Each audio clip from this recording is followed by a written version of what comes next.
All right, just got some new parts in for the rear axle. I'm still waiting on the U-bolts. I think those will be here Monday, I believe. Here's the adapters, 1.25 inch thick. They go from the 4 3/4 S10 bolt pattern to the 4.5 Ford pattern. There it is. Here's some info on the side, but they're made by Stance Works or something like that. They're T6 aluminum, so they're good. But once these are on,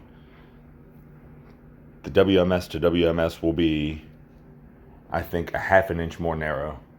So a quarter inch narrow on each side, which is perfectly fine. But the key is, and the whole reason I did this swap in the first place, these will be like this, obviously, with all that room, like that. But the distance between here and the inner fender will be, what, almost 2 inches. So I'll be able to put another inch of block on eventually, whenever that time comes. Not worried about it right this second. There's the blocks I made. And those are solid aluminum. Also T6. Those are exactly 2 inches. I'm going to go to 3-inch blocks, and I'll still be able to get the tire off, because I needed about 1/4 to 1/2 inch of clearance, and I could have got it off without the jack, with the factory axle. So there's all that. I've decided I'm going to notch it. So I have to figure out where the notch is going to go. I'm not going to cut the frame out for now. I'm going to do the notch. I'm going to do the 2 crossbars. I might even weld bag plates in just to have them. But I'm not going to worry about cutting the frame out yet. But that way I can run shocks, because as of right now, I got no shocks.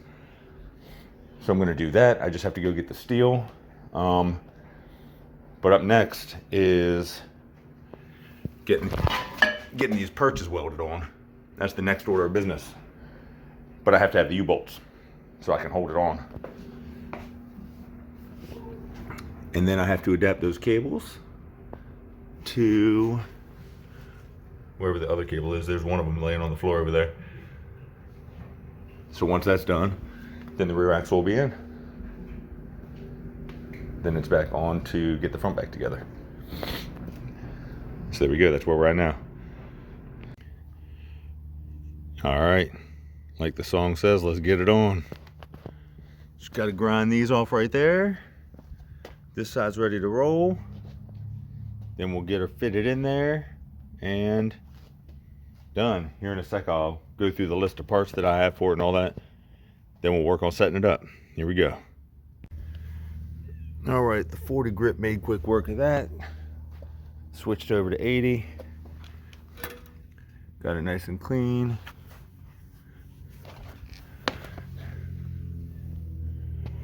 I'm gonna hit that one more time right there just to get rid of that. But yeah, ready to roll. So now to get it in there, line it up. Okay, so for the perches, the blocks are 6 inches long. The perches looks like they're almost 8 inches long. So I'm just going to cut them down. No point in having them longer than the block, right? It makes no sense. Still plenty long. And I'm going to take care of this real fast. Do this on both of them. Then it's on. Let's go ahead and use this bad boy. I bought this a while back, haven't used it yet. Well, I tested it on a block of wood. As you can see, the sawdust right there, but we're about to find out how it goes. Hopefully it works. Like butter. It's been literally like maybe 30 seconds. Boom. Done, baby. That's it. Can't beat that.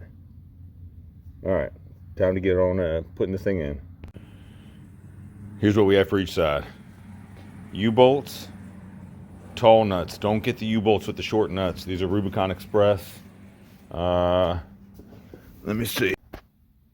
So here is from the leaf spring to the backing plate. Same distance from the frame to the backing plate. So plenty of room. This is not right. So there's plenty of space. Now I just have to line up the angle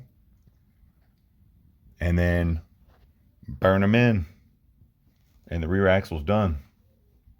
Of course, with the spacers and all that crap on and the brake lines, but that's not really worth filming. But yeah, there we have it. Rear axle's going in today.